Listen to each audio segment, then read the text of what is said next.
Hi guys, Miss Julie here.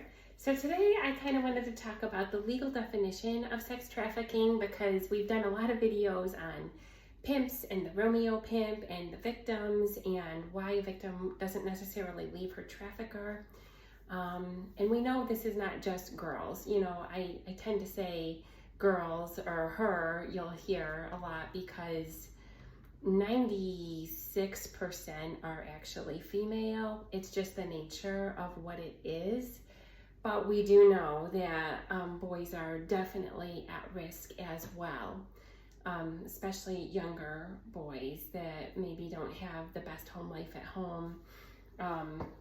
You know, we talked about the vulnerabilities in our last video. So today, I wanted to tackle what is sex trafficking.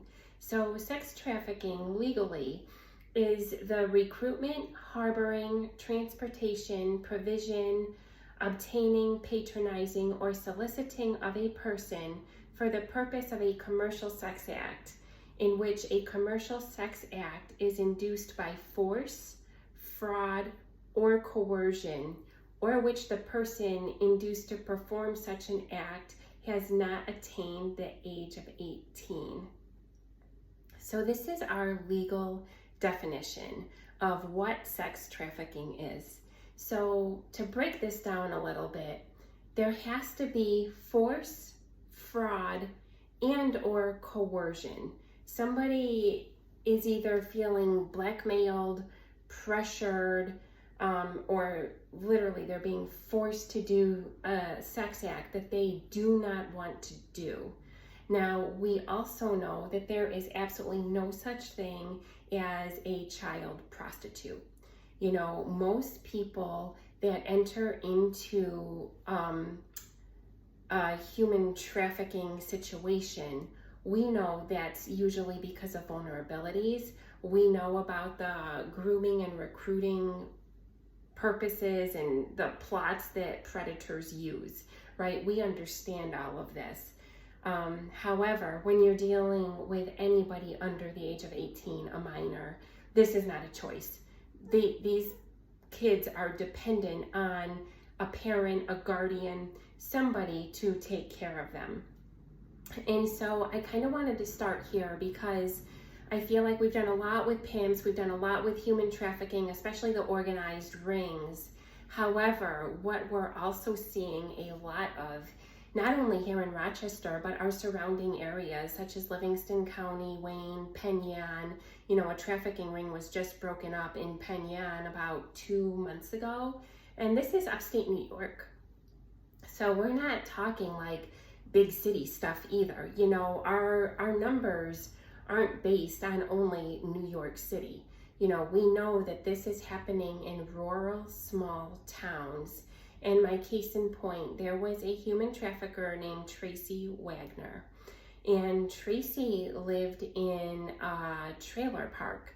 And what she did was she used homeschooling as an excuse and a way to isolate her child.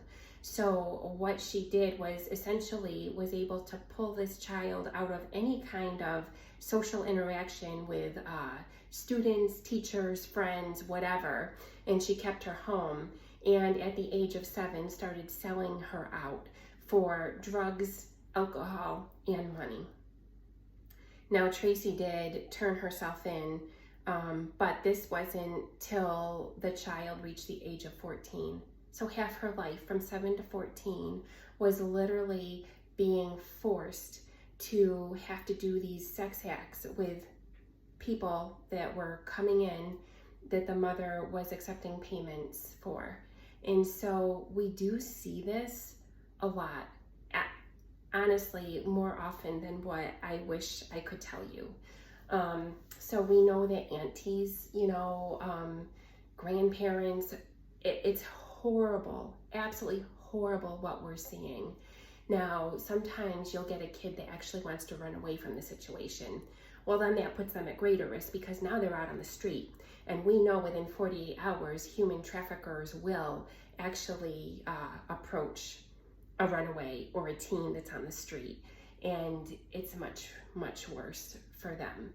And so, in a way, when I say it's much, much worse for them, in a way that, you know, maybe the beatings are, the force just becomes different when you're not, I know this is going to sound really weird, but the mom that was selling out her daughter, she wasn't beating her on a daily basis. You know, where a trafficker or a predator on the street, that's the kind of force that they're going to use. They beat. And as you know, in some of our previous videos, I talked about Andre Barnes, my very first one, dismantling human trafficking, when he was sitting in the courtroom saying how he would beat these girls, sometimes as young as 15 years old. So guys, I just want to put this out here so you understand and know not all men are predators, obviously. Not all men are traffickers. We do know that family members can actually traffic their own children, grandchildren, nieces, and nephews. And so I just wanted to come to this because we do need to start educating schools. You know, I feel like a lot of people don't understand that these children sometimes will actually still go to school. Not all of them are like Tracy that are going to throw in a homeschooling kind of thing. And this is not at all to negate homeschooling. I was a homeschooling mother. I loved being home with my child, and I promise you, I did not do that to my kid.